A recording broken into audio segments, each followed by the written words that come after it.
Ethan Cole had always thought that working at the Galactic Diplomatic Academy would be a quiet, predictable experience.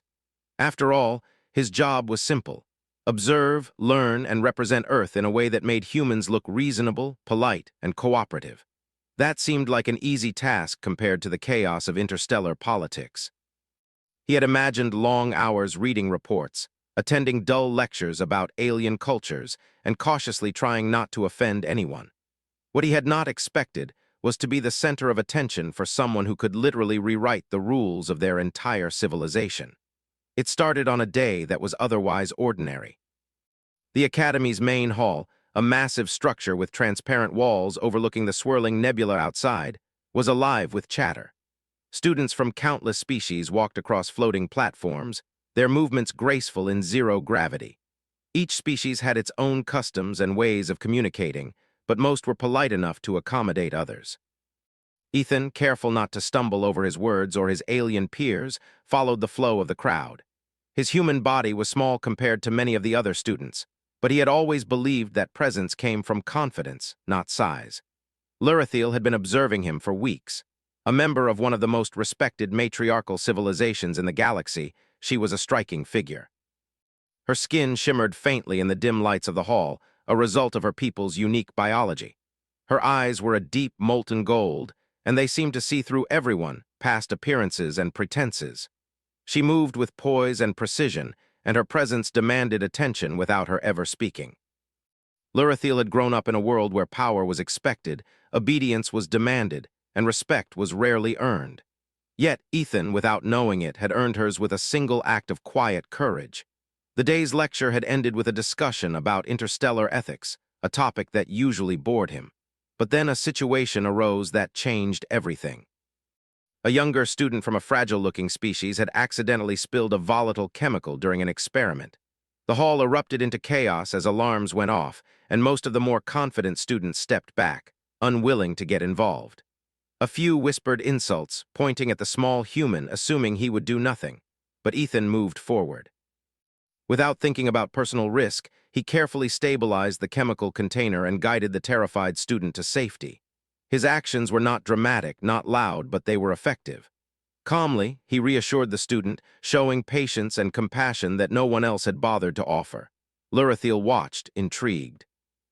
Humans were known for courage in battle, but this was something different. It was courage without aggression, strength without arrogance, and concern for others without expectation of reward. Her people had many ways to test character, but this simple, human act had drawn her attention in a way no political maneuver or grand display could have. After the incident, the hall was abuzz with whispers. Most species barely acknowledged what had happened, but some began to look at him differently. And then Lurithiel did something no one expected. She stepped forward, her golden eyes fixed on Ethan, and she asked a question that sent shockwaves through the room. "What do I have to do to marry you, human?"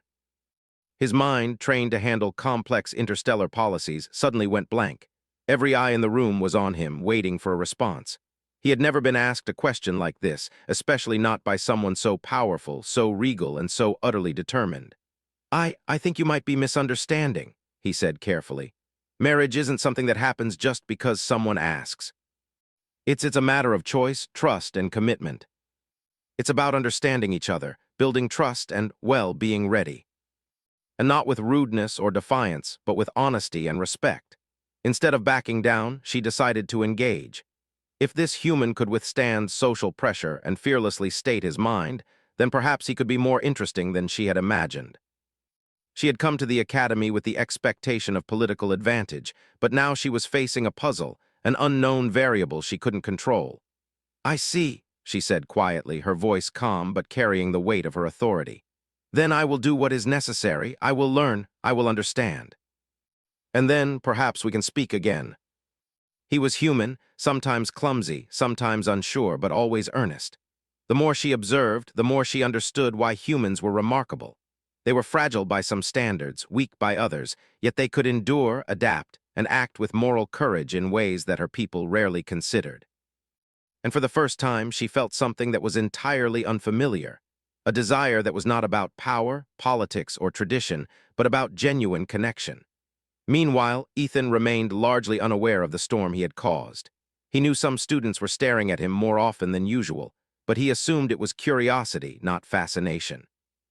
He did not yet realize that one of the most influential figures in the galaxy had chosen him as a subject of personal interest. He continued to focus on his studies, on understanding alien cultures, and on learning how humans could coexist peacefully in the wider universe. However, the whispers began. In corners of the academy, students and instructors speculated about the human and the alien noble. "Do you think he understands what he's done?" one student whispered. "If he refuses her, it could be seen as an insult to her people." Another replied, "But he seems genuine. Maybe that is what draws her in." Humans, they are strange, unpredictable, and yet impressive in ways we cannot measure.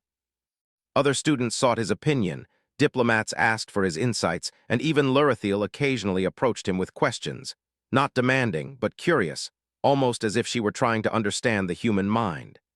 Each interaction left him more aware of her presence, though he remained determined to maintain his own boundaries.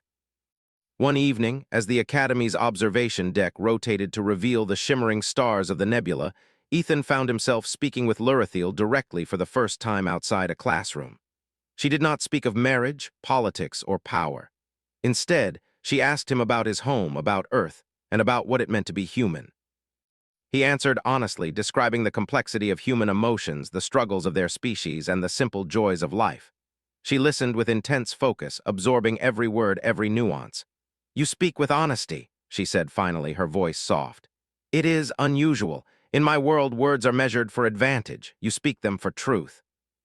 We humans, we try to be honest, even when it's hard. It doesn't always work, but it's worth trying." Humans were resilient, and he had learned to face challenges without surrendering himself. That night, as he returned to his quarters, Ethan could not help but think about the question that had started it all. "What do I have to do to marry you, human?" The simplicity of it haunted him. It was not a threat. It was not a political maneuver. It was a challenge, a puzzle, and a declaration of intent all at once. And he knew somewhere deep down that his answer, or his choices, would shape more than just his life. It could change how humanity was seen across the stars. The days that followed were a delicate dance. Lurithiel remained close, not intrusive, but present. She asked questions, observed, and occasionally challenged his ideas, not to provoke, but to understand. Ethan responded with his natural honesty, sometimes stumbling over cultural differences, sometimes frustrated by the impossibility of explaining human instincts in alien terms. Yet through it all, a silent bond began to form, not love, not friendship, not yet, but recognition. Recognition that humans were different, and that difference carried a weight and value that the galaxy had rarely considered. As the week drew to a close, the Academy buzzed with speculation. No one dared approach the human directly about what had happened. Lurithiel's people watched with curiosity. And Ethan, quietly unaware of how remarkable he had become, simply continued his work, his life, and his study of alien cultures, slowly learning that courage could be quiet, strength could be gentle, and one human could change the perception of an entire galaxy simply by being himself.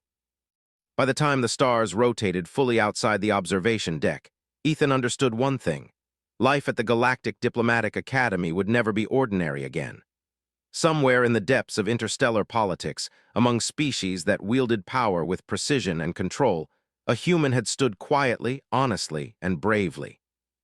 And one alien noblewoman whose gaze could command fleets and sway governments had noticed, and she was not about to let go. And that was how, on an ordinary day in an extraordinary place, Ethan Cole found himself at the center of a question that would define more than his future. It was not about duty, not about protocol, not about tradition. It was about choice, about courage, about the quiet, enduring strength of a human heart. And as he walked back to his quarters, thinking about the stars, he could not help but wonder, what did it truly mean to be ready for something that no human had ever faced before? The days after Lurithiel's question passed in a blur of confusion and subtle tension for Ethan. On the surface, the Academy continued its usual routines, lessons on interstellar diplomacy, alien languages, protocol exercises. But beneath the calm, a subtle current of attention followed him wherever he went. He could feel it in the sideways glances of students from other species, in the careful whispers when he walked past groups, and in the measured, intense gaze of Lurithiel. Ethan tried to ignore it. He had always believed in focusing on what was in front of him, not on what others thought. And yet the truth was impossible to avoid. Lurithil was everywhere, not intrusively, not in a way that forced interaction, but in the way someone watches a puzzle they want to solve. She observed his choices, his reactions, and the smallest gestures of kindness he offered to anyone he met. She asked questions that made him think about his own instincts in a way he had never done before. One afternoon, as the Academy's floating lecture halls orbited a bright gas giant, Lurithil approached him during a break. The corridor was empty, save for the occasional drifting scholar or assistant. "I want to understand humans," she said quietly. There was no accusation, no challenge, only a simple statement of intent. "Your people are different, and yet you are remarkable. I need to know why." He had expected many things when he came to the academy: political maneuvering, cultural lessons, difficult tests. But this was new. "I don't think there's a single reason," he said slowly. "Humans were complicated. We make mistakes. We do things that don't always make sense. But there's something in us that keeps trying, keeps caring, even when it's not easy. Because if we don't try to do the right thing, then what's the point? Strength is not always in power. Sometimes it's in the choice to act with integrity." She realized that humans were strange, unpredictable, and perhaps dangerous in ways she could not calculate. Dangerous not in violence, but in their ability to inspire loyalty, trust, and admiration without seeking it. She decided to test this human, but not with force or ceremony. She wanted to see him act when faced with real moral choices. She arranged a series of exercises within the academy, disguised as routine simulations. In one exercise, a holographic disaster forced Ethan to decide whether to save one simulated life or protect himself. He chose the lives. In another, he was confronted with a simulated betrayal, tempting him to compromise his ethics for advancement. He refused. Every test confirmed the same truth: Ethan acted with principle, regardless of risk or reward. Word of these unusual trials spread quietly among the academy's students. Most dismissed them as standard exercises, but some began to notice the pattern. Lurithil's interest was not just fascination, it was deliberate. She wanted to learn everything about him, not because of duty or obligation, but because he represented something she could not ignore: human potential. Meanwhile, Ethan remained largely unaware of her strategy. He noticed that she asked unusual questions, observed him with intensity, and occasionally appeared at his side during meals or lessons. At first, he assumed it was coincidence. Later, he realized it was not. Lurithil was watching him, not as a student observes another student, but as someone studying a subject, a pattern, a force of nature. One evening, the academy held a cultural exchange event, bringing together students from every known civilization. The main hall shimmered with lights and floating decorations, displaying the heritage of countless worlds. Music of strange scales and rhythms filled the space, while smells and flavors from distant planets mingled in the air. Ethan moved carefully among the crowds, offering polite words to those who greeted him and listening attentively when he did not understand. His natural curiosity and genuine interest drew some students close. Lurithil followed, maintaining her distance but observing every interaction. She watched as he helped a smaller alien student navigate the crowded hall, explained the nuances of human table manners to a species that had never eaten sitting down, and smiled politely when complimented on his calm demeanor. Later, she approached him directly. "You handle these situations effortlessly. But why do you care so much? You act with honesty even when it is inconvenient. It is fascinating." Lurithil had grown up in a world where the future was planned, where alliances were forged through careful negotiation, and where no personal desire could override duty. Ethan's humanity presented a new challenge. How could someone so ordinary in appearance hold so much influence simply by being themselves? The following week brought political complications. Some students began to discuss the implications of Lurithil's interest in a human. "If she bonds with him," one whispered, "it could shift the balance of power among her people." Another replied, "He is a human. They are unpredictable, and their species is still young compared to ours. What does she see in him?" He had learned long ago that rumors and opinions mattered little compared to personal integrity. Still, he could feel the tension growing. Lurithil's interest was no longer private. It was becoming a matter of speculation among multiple civilizations. One morning, the Academy announced a mandatory simulation that would test interspecies cooperation. Students were placed in teams with mixed species, and tasked with solving a complex problem under time pressure. Ethan's team included representatives from several aggressive and competitive species. At first, the group struggled, with members arguing and prioritizing their own goals. Ethan remained calm, listening carefully, mediating disputes, and finding solutions that balanced fairness with efficiency. Lurithil observed from a distance, her eyes never leaving him. When the team finally completed the simulation, achieving the goal faster than any other group, she approached him. "You lead without demanding," she said. "You guide without controlling. Your influence is subtle but powerful. How do you do it?" It was a paradox she could not easily reconcile. Humans were fragile yet capable of extraordinary resilience, small yet capable of commanding loyalty, ordinary yet remarkable. Later that night, Lurithil reflected on her growing fascination. Her advisors had begun to express concern, warning her about the implications of forming a bond with a human. "It is unwise," one said. "He cannot provide the political advantage that alliances require. He is insignificant compared to your station." He was aware of Lurithil's presence but not the extent of her attention. To him, she was a challenging and curious figure, intense, direct, and unafraid to question him. He respected her intelligence and commitment, but he remained cautious. Humans did not commit lightly, and he would not allow himself to be swept into something he did not fully understand. Despite his caution, a small part of him wondered why her attention felt important.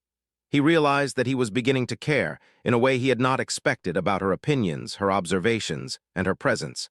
And yet, he reminded himself repeatedly that trust and understanding came before attachment. Marriage, as she had proposed, was not something to be treated lightly. The next morning, a new exercise was announced, an ethical negotiation simulation. Each student was paired with someone from a different species to resolve a conflict that had historical, political, and emotional layers.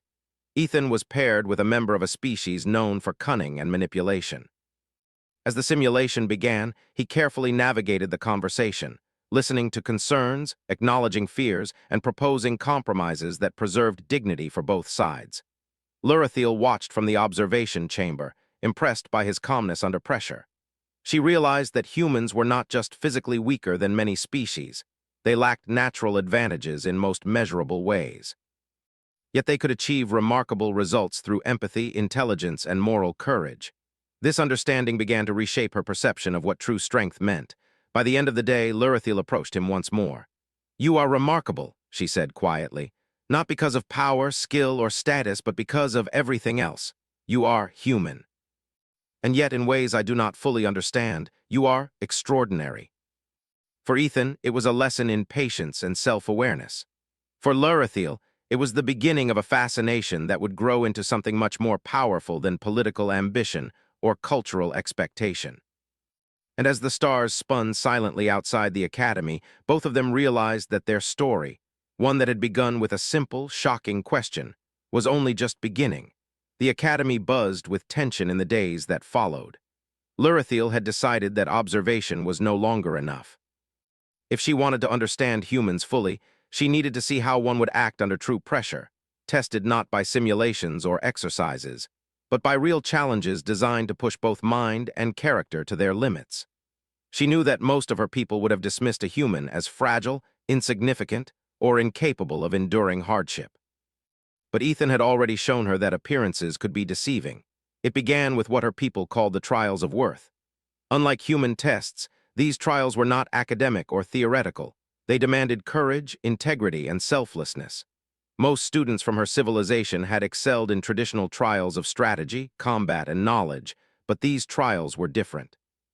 They were designed to see who could remain steadfast when confronted with fear, moral ambiguity, and personal loss.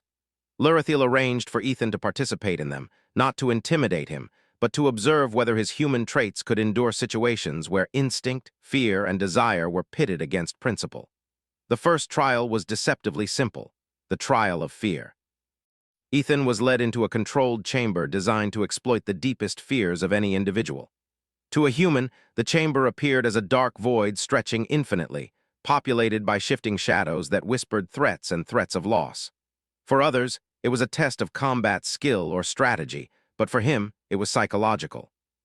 Shadows represented failure, isolation, and loss of those he cared for. Every flicker of movement was amplified, every echo of a whispered voice seemed real. Ethan's heart raced as the chamber simulated his worst anxieties. Memories of home, family, and friends interwove with visions of catastrophe, pain, and loneliness. Most species would react instinctively, flee, attack, or collapse under the pressure. But Ethan had already learned the human strength of calm reasoning. He reminded himself that the shadows were not real, that fear alone did not define him. He focused on his own memories, the lessons he had learned from observing others, and the belief that he had to endure. Slowly, deliberately, he moved through the chamber, confronting each fear as it appeared, never flinching, never abandoning his sense of self. Lurithil watched, her golden eyes never blinking. No human had ever faced such a test in her records, and yet here was one moving forward not with brute strength, but with resolve and clarity.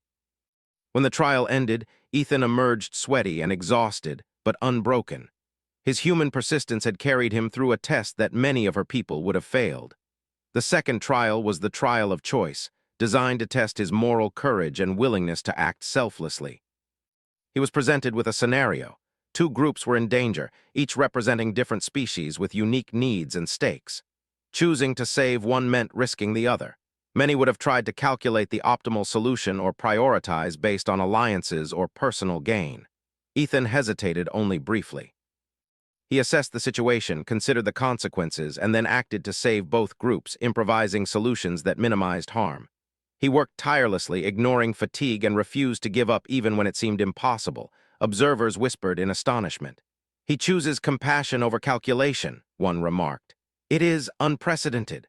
Lurithil nodded slowly. For her, leadership often meant decisive action for the benefit of the majority, not necessarily for every individual. Yet this human acted differently. His strength was not in domination or coercion, but in care and ingenuity. It was a quality her people had seldom seen and could not easily measure. The third trial was the most personal, the trial of truth. Ethan was confronted with scenarios that forced him to confront his weaknesses, fears, and mistakes. He could have lied, concealed, or manipulated to appear perfect. Instead, he admitted his vulnerabilities openly. He acknowledged moments of doubt, errors in judgment, and the times when his instincts had led him astray. Most of her people would have masked these truths, believing that weakness undermined respect. Ethan's honesty was his strength. By embracing his flaws, he demonstrated a resilience that no amount of force could replicate. After the trials, Lurithil approached him. She had already known humans were different, but witnessing his endurance, selflessness, and honesty firsthand left her in awe. "You have exceeded expectations," she said quietly, almost reverently. "Not because of strength or skill or speed, but because of who you are. I can't explain it any other way." "If she bonds with him," one senator said quietly, "it could change the balance of influence across several sectors." Others scoffed. "He is just a human. They are fragile, unpredictable, and lack our long history of endurance. What could she see in him?" Power, tradition, and expectation were secondary to what she had discovered in this human, a kind of quiet, consistent courage that had no counterpart in her culture. Humans were young, yes, but in their youth lay a surprising strength that had endured challenges, oppression, and near impossible odds simply through perseverance, morality, and ingenuity. Ethan remained largely unaware of the magnitude of attention he had drawn. He focused on his daily routines, studying alien cultures, and assisting students with problems or misunderstandings. Yet, as the Academy's social and political currents shifted around him, he could feel subtle changes. Colleagues treated him with more respect, rivals spoke cautiously, and certain instructors observed him closely. More than anything, he felt a growing awareness that his choices had consequences far beyond himself. One evening, Lurithil approached him again. They walked together along the observation deck, which rotated slowly, displaying the brilliance of the galaxy's nebulae. Silence stretched between them, comfortable and strange. Finally, she spoke. "You are remarkable, Ethan. I see it more clearly now. You endure trials that would break others, and yet you do so without seeking recognition. You act with care, integrity, and wisdom. Tell me, how can one like you exist?" "We make mistakes, we fail, but we try, and I suppose that counts for something. More than any of my people could understand without seeing it firsthand." They shared mutual respect, understanding, and an unspoken admiration that challenged the norms of both their cultures. The political implications of their relationship began to surface more sharply when a minor incident escalated unexpectedly. A diplomatic briefing went wrong when two alien factions clashed over territory and rights. Normally, such disputes would escalate into heated arguments or even sanctions. But Ethan, using calm reasoning, empathy, and careful mediation, helped both sides find common ground without losing face. The outcome amazed all observers, including Lurithiel. His influence was subtle yet undeniable, his presence commanding respect not through authority but through moral strength and insight. That evening, Lurithiel's advisors urged caution. "It is unwise to focus on a human," one warned.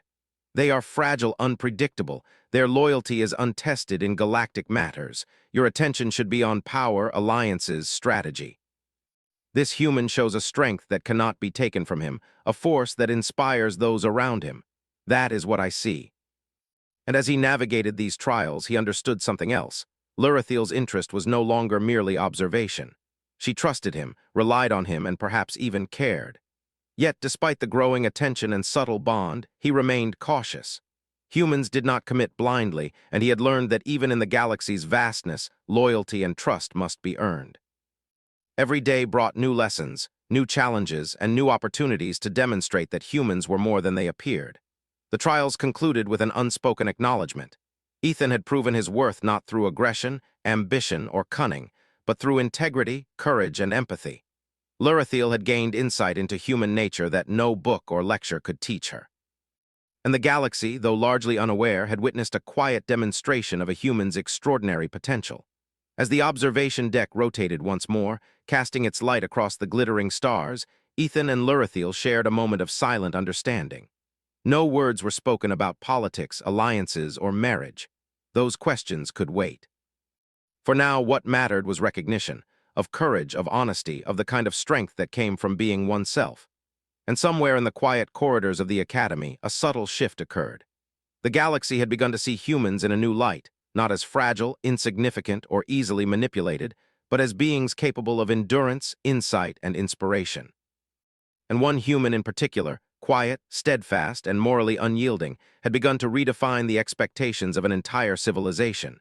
The Academy had grown quieter over the past week, but the calm was deceptive. Rumors of Lurithiel's unusual interest in a human had spread beyond the walls, reaching factions in distant sectors. Some were curious, some disapproving, and some were outright hostile. For most, the idea that a human could command attention, influence decisions, and endure trials that alien nobles had failed was unfathomable. To them, Ethan was a threat, not a force, but of potential, and potential often bred fear. It started subtly. Messages intercepted by the Academy's intelligence network suggested that certain factions were planning to intervene, to challenge the rising prominence of the human envoy and Lurithiel's growing fascination. Threats were veiled as diplomatic inquiries, warnings disguised as protocol reviews, and suggestions framed as concerns for her honor. Yet the intent was clear: intimidate Ethan, test Lurithiel's loyalty, and disrupt the quiet alliance forming between them. Ethan remained largely unaware of the larger game being played. He focused on his studies, on learning alien customs, and on supporting other students. But the tension in the corridors, the subtle glances from instructors, and the hushed conversations of older students hinted that something larger was unfolding. Humans had often been underestimated, but in this galaxy, underestimation could turn dangerous quickly. One morning, the Academy announced a compulsory exercise, a simulated diplomatic crisis designed to test negotiation, leadership, and courage under pressure. Ethan's team included members of species known for cunning, aggression, and territorial instincts. At first, discussions devolved into arguments and accusations. Ethan, however, remained calm. He listened, mediated, and proposed solutions that balanced fairness with pragmatism. Slowly, the team began to follow his lead, not out of fear, but because they trusted his judgment and saw the sincerity in his choices. But the exercise was interrupted. Alarms blared, red lights flashed, and automated announcements warned of a containment breach in a nearby wing. For the other students, it was a drill. For Ethan, it soon became evident that something more serious was happening. Security sensors indicated a breach in one of the Academy's secure areas, and to his growing shock, Lurithiel's advisors were nowhere to be seen. It quickly became apparent this was no simulation. Ethan hesitated only for a moment before moving toward the source. He had no weapons, no combat training beyond basic self-defense, and no advantage over most alien species physically. But he had something that no machine, simulation, or faction could replicate: courage and moral clarity. He reminded himself that fear was natural, but retreating in the face of threat was not an option if someone else's safety was at risk. As he approached the containment wing, he found Lurithil surrounded by an aggressive group of mercenaries disguised as Academy staff. They had planned to capture her, to leverage her power against her own people, and perhaps to humiliate the human who had dared to challenge their assumptions. The situation was dire. Even seasoned soldiers would have hesitated, but Ethan did not. He stepped forward, speaking calmly, clearly, and directly, hoping to reason with the intruders. "You don't have to do this," he said. "Violence won't solve anything. There's a better way." In that brief hesitation, Ethan positioned himself between Lurithil and the attackers, unarmed but unyielding. His presence was not threatening, yet it communicated an unwavering determination that none of the attackers could easily dismiss. Lurithil, momentarily stunned, realized the depth of his courage. He did not fight because he sought glory. He did not retreat because he feared danger. He simply stood there, steadfast, willing to endure risk to protect her. For her people, strength was often measured by dominance, authority, or calculated force. Ethan's demonstration was different. It was human strength in its purest form, moral courage embodied in action. The mercenaries, uncertain how to proceed, hesitated further. Ethan seized the moment. Calmly, he issued clear, reasoned instructions to Lurithil, guiding her to safety and creating distance between her and the attackers. His clarity, quick thinking, and steady resolve disoriented the intruders. They had expected chaos, fear, or submission, not calm, intelligent resistance. In the moments that followed, Academy security forces arrived, alerted by automated failsafes triggered by the breach. The attackers were quickly neutralized, though the damage of the intrusion lingered in the minds of those who had witnessed it. Lurithil, shaken but unharmed, looked at Ethan with a mixture of awe, gratitude, and something more profound that words could not yet express. "You," she began, her voice quiet but firm. "You did not hesitate, you did not flinch. Even knowing the danger, you stood between them and me. How? Some things are worth standing for, no matter the risk." Observers were stunned that a human could confront such danger without weapons and emerge unscathed.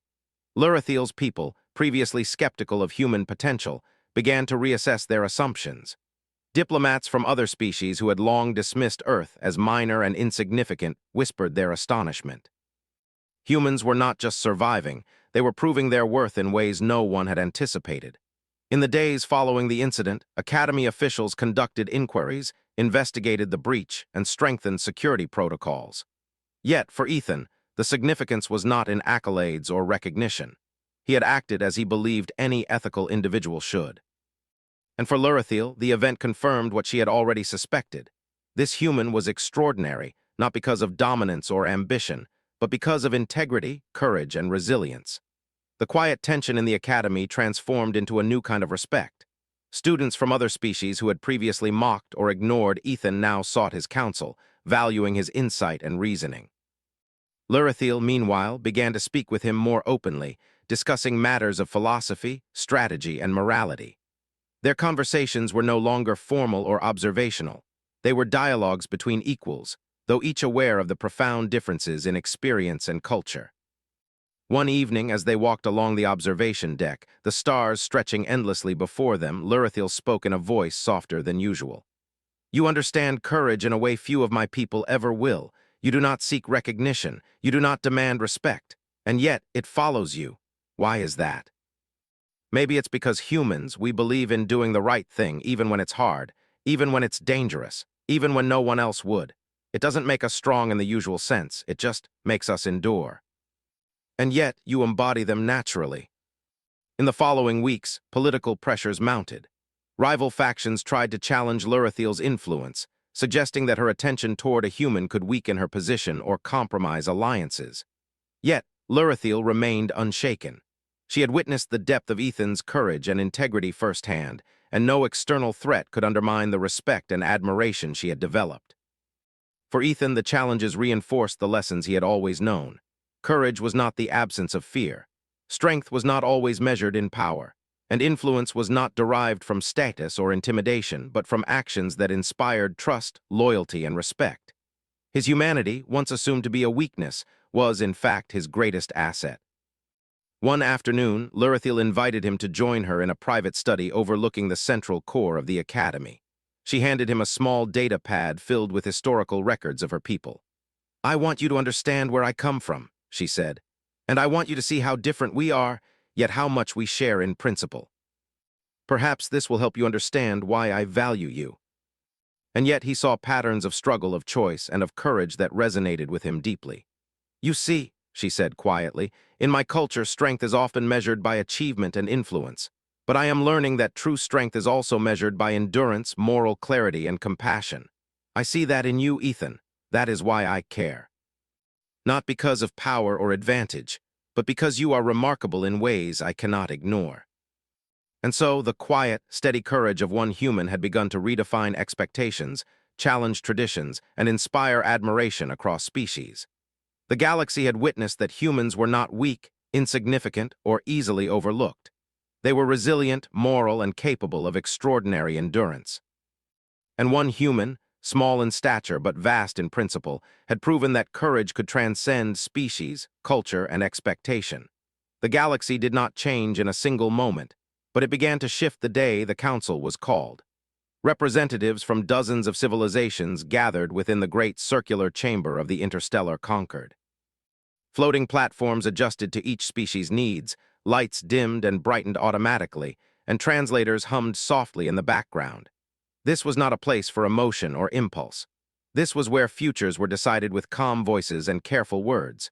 Ethan stood at the edge of the chamber, wearing the simple, formal uniform of a human envoy. He felt very small among beings who had ruled star systems for thousands of years. But he did not feel afraid. He had learned that fear did not disappear when one was brave. It simply became something to carry with dignity. Lurithil stood closer to the center, calm and composed, her posture confident but not aggressive. Her people watched her closely, as did many others. The rumors had spread too far to be ignored now. A noble alien woman, a potential future leader, had openly chosen to stand beside a human, not as a tool, not as a symbol, but as an equal. The council speaker began with a neutral tone. "We are gathered to address concerns raised by multiple factions regarding the relationship between noble Lurithil of the Orinth Dominion and human envoy Ethan Cole of Earth. Their species lacks stability, longevity, and proven loyalty on a galactic scale. Why should such a bond be allowed? Of the trials he endured without complaint, of his refusal to dominate or manipulate, of how he chose protection over safety, honesty over advantage, and responsibility over personal gain. He has never asked for power," she said. "He has never demanded recognition, and yet he has earned trust where force has failed. Human, do you deny these claims? Humans don't survive because we are the strongest or the oldest. We survive because we adapt, because we care, and because we refuse to give up on each other. If that makes us dangerous, then maybe it's because compassion can change things power never could. What does it mean to a human?" He stood when others would have stepped back. He spoke when silence was safer. He chose integrity when no one would have judged him for choosing otherwise. Whatever happened, he knew he had remained true to himself. That was enough. Lurithil joined him. "You could still walk away," she said softly. "I would not stop you. Ethan Cole, will you choose me?" Some civilizations resisted. Some protested, but many watched closely, curious rather than fearful. Mixed academies formed. Cultural exchanges expanded. Humans were invited not as novelties, but as contributors. They were no longer underestimated. The ceremony itself was simple. No massive fleets, no grand display of dominance. Just a shared space, representatives from both species, and words spoken with honesty. Ethan wore human colors. Lurithil wore the traditional symbols of her people, adjusted slightly to reflect equality rather than hierarchy. When they stood together, no one saw a human beneath an alien or an alien above a human. They saw two individuals choosing the same future. Afterward, as celebrations spread quietly through the station, Ethan stood alone for a moment, watching distant stars. Lurithil joined him. "You changed how they see humans," she said. He shook his head. "Humans changed how they see humans. I just happened to be there." That humility, it is still strange to me. They did not dominate the galaxy, they influenced it. And when young species asked how humans survived among giants, the answer was simple. They did not seek to be giants. They chose to remain human. Ethan never became a ruler. He never commanded fleets or demanded obedience. He remained what he had always been, a human who listened, who stood firm when it mattered, and who chose integrity even when it was difficult. And Lurithiel, once bound by tradition and expectation, found freedom not in rebellion but in understanding. Together, they proved something the galaxy would never forget. Strength does not always roar. Sometimes it simply refuses to step aside. And that was how a single human, asked a question meant as challenge, answered it not with conquest or submission, but with choice. A choice that changed the stars.